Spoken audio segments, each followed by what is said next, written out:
Gwanda State University, but it's in Filabusi. It's in Matabeleland South. You will see why that is important later. So we are on the bridge today, and we are here to talk about Matabeleland South as an HIV hotspot. Yeah, it's looking bad. Yeah, it's really bad. It's really bad. So yeah, that's what's up. So you know, like Izola ntiyazi masala umsebenze clinic lapha emzingwane lapha the hospital. So I went to see her, and then there was these kids, right? They're very young and they were pregnant.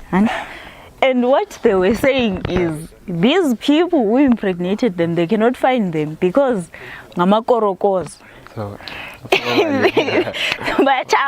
they just leave. And I was wondering, because these are very young kids. They were 15, 14 and stuff. Auntie Anna, she's a midwife, so she works with these children. And so they were 15 and stuff, and I was wondering why no one is getting arrested. And it was bad, bro. It was really bad. But I think about that, the ones maybe we can issue. I feel like we're talking about the sex seems taboo. About that, if we want to raise issue 6, it's taboo. So they end up information they know about sex comes from our friends who are also misleaded. They isn't doing job. Yeah, I understand you. But I think like there are so many, you know, this area, and it's not like it's an HIV hotspot by mistake. There's so many things. For starters, Matabeleland South has 2 borders. And that is an HIV influx on its own. We have the Botswana border and the South Africa border, which is like the African capital for HIV and AIDS or something like that. I don't know, right? And then after that, as if that is not enough, we have a major highway, right? For the whole of Africa. Trucks from Zambia and so on and so on. So we have truck drivers here, right? And most of them, they came there at Beitbridge, which is in Matabeleland South. And now we have a lot of prostitution going on. And prostitutes, by the way, they are a key population for very good reason. And then after that, as if that is not enough, the population in Matabeleland South is very mobile. No one is settled in one place.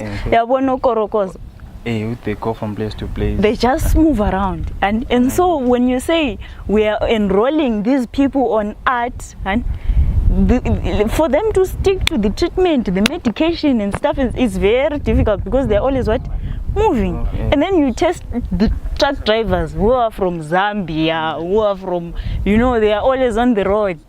Art adherence is very low. The intake of medicines, all the other strategies of reducing viral load that work in other provinces, they can't work here because our population is highly mobile.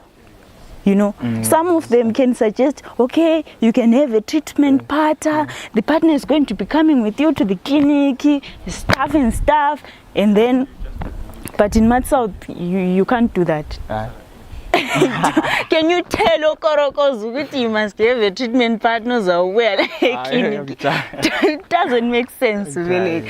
So, and then the thing is, it's not like with HIV, it's not a one-man thing. It's either you are infected or you're affected in some way or the other. You know? Even if you feel you're not affected, the funds that the government is using to do whatever about HIV and AIDS, they could have been used to take you to school, but they're not. So everyone is affected. And I don't like the nonchalant attitude of students where they feel they're not involved or something. I don't understand. It's so difficult. But also, I think our kids, they have to be made to be aware of my health. Exactly. Exactly. Which like when a personal was if I engage in unprotected sex, I'm going to die. This happens. No, don't say I'm going to die. Yeah, we don't want HIV stigma. Don't say I'm going to die. People will end up not getting tested. We want people to test here. Yeah, you must test. But you do get my point, don't you? Yeah, I get it. I understand totally. People have to value their health is the main thing. And if people value their health, they will not engage in unprotected sex. It's true. But at the same time, I think we need more community involvement, because we cannot equip 14-year-old girls to go and fight with truck drivers against HIV and AIDS. They can't do that. They are incapacitated. It's more like community involvement. Engage them. That's the point I was being. Exactly. They are not communicating with us about sex. Well, the whole topic is taboo to us. If someone talks to me about this, outside, I better go talk with my friends.